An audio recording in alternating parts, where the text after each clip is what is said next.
Pretty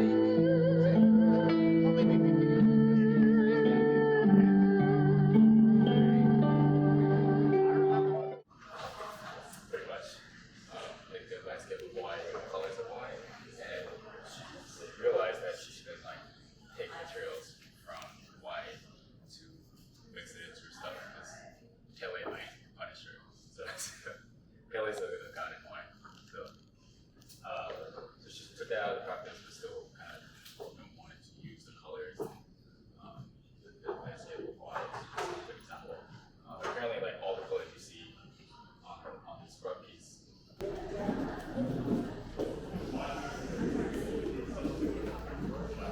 Oh, that's why Chloe was showing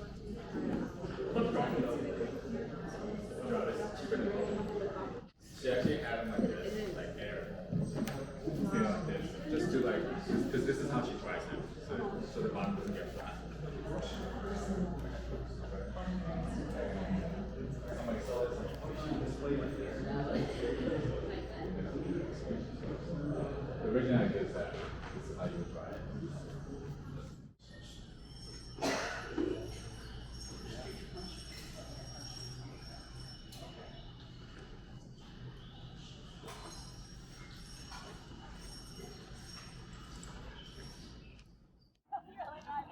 Oh, Costco.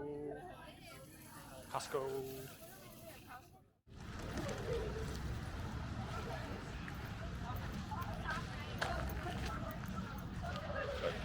Oh my god.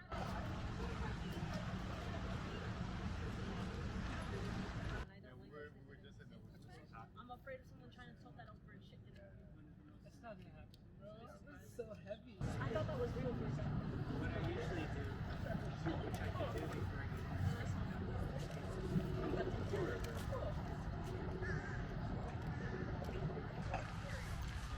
Hi guys. Thanks for joining me for my final talk of the day.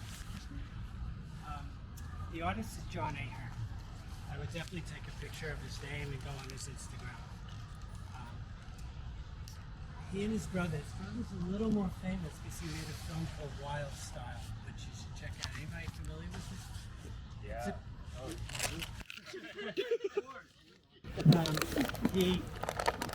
It's about the graffiti artists and hip hop in the South Bronx. So in 1976, a man named Martin Eames opens up a storefront art gallery in the South Bronx. Nobody opened up art galleries for the community anywhere. If you wanted art, it would be in your school. So this is the poorest congressional district in the United States. New York City in the 70s was pretty crazy. Burnt out buildings, all sorts of crazy stuff. You can read about it one day. But he opens up the studio for anybody who wants to use it, for musicians to use it as a practice space. John and his brother Charlie moved to Manhattan to be around the art scene, but they didn't like that it wasn't connected to the community. So they moved to the South Bronx, the only two Caucasians in the neighborhood.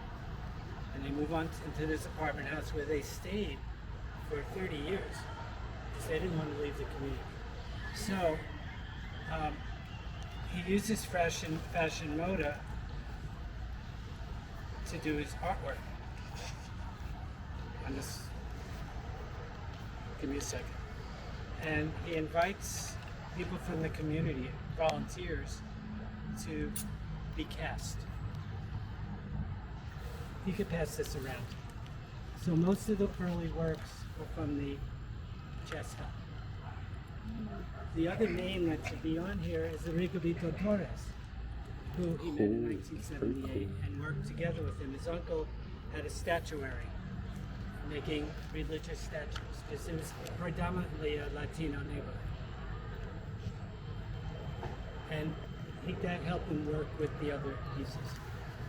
The Instagram is great, so check it out. I was teaching a mile away from the studio, teaching high school English at a place called Mars High School. Some famous people went there, including Powell, Secretary of State, Colin Powell. Anyway, he came to my school to talk to the art students because they were bombing the trains, as they called it back then. Yeah, so he made this film, and he makes these statues. Yes, these are all bronze. And it's becoming pretty famous all around.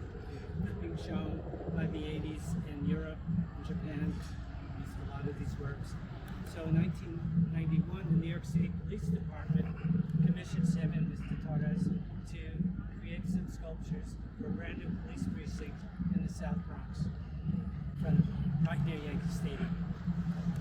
So they have a little ceremony, and here's the only question I'm going to ask. How many days did they last in front of the precinct? Anybody want to take a guess? 5? Yes, 5 days. Nice. 5 days. Which is ridiculous. The community, okay, why? The community leaders, quote unquote, who are all in their 50s, 60s, 70s, and this is much too weird for them, say this doesn't represent our community. Duh, this is our community. It's Latino and African American. So 5 days, he gets a pickup truck, it carts them away, it brings them to PS1. And then they came here in 1994. And they lived down there, and they lived over there, and they've been here. Nothing stays here forever. The only thing that's been here is that little stage over there in the beginning.